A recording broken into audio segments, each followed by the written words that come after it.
If you know who OnePlus is, you probably know a lot about OnePlus phones.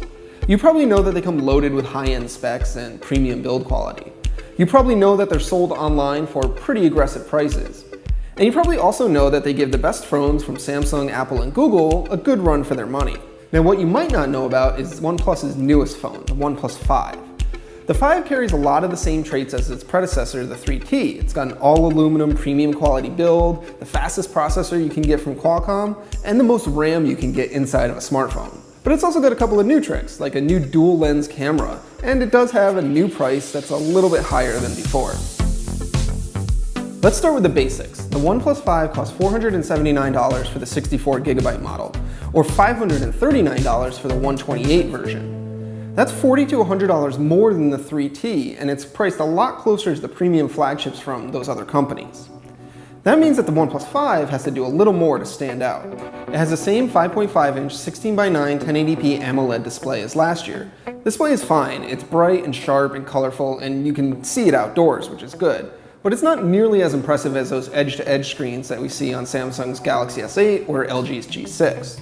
The design of the OnePlus 5 is more rounded and curved than the squarish 3T was, and it's going to be instantly recognizable to most people. It's basically a slightly smaller iPhone 7 Plus.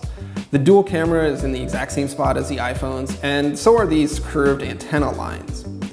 It also has a super fast fingerprint scanner right on the front below the screen. But it does have some unique OnePlus touches, like this ringer switch, which makes it really easy to turn the ringer on and off. Now, inside, the OnePlus 5 has either 6GB or 8GB of RAM, depending on whether you choose the 64GB model or the 128GB version. Now, I've been using the 8GB model, and it's super fast. Everything opens really quickly, everything happens very quickly, and even app installs, which always seem to take forever on Android, happen really fast on this phone. Now, I have noticed a little bit of jelly-like scrolling from time to time, but it's not always apparent, and for most of the time, the OnePlus 5 is really whip fast. But here's the thing about being fast. It's not always better. The OnePlus 5 is faster than the Galaxy S8, for example, because it doesn't have the S8's animations or fluidity. It kind of feels like the OnePlus 5 is running on fast forward, which isn't always the best experience.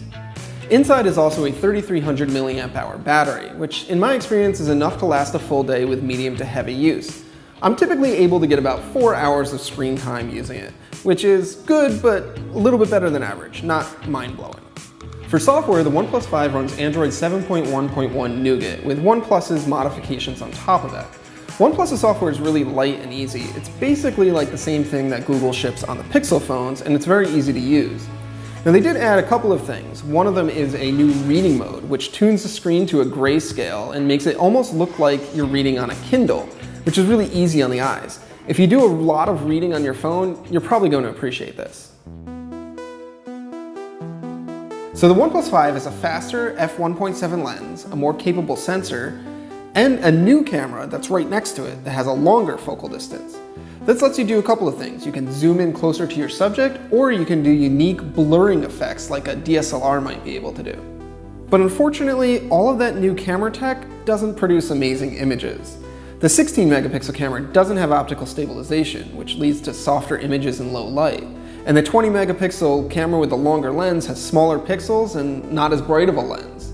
All of this adds up to lower quality images in low light, especially compared to what you can get from an S8, a Pixel, an HTC U11, or even an iPhone.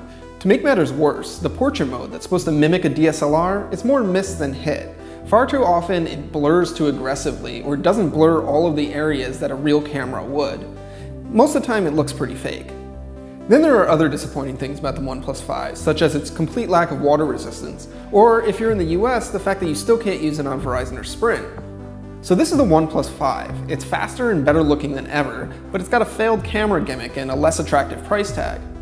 That pricing really makes this calculus change. For just a little bit more, you can get a phone with waterproofing, a better camera, and more forward-looking designs. Now, that isn't to say the OnePlus 5 is a bad phone. Most people will be able to look right past its iPhone-like design and mediocre camera and just enjoy its speed and responsiveness. But it does mean that the OnePlus 5 is a little less impressive than before. Someone really calling me? Oh my God.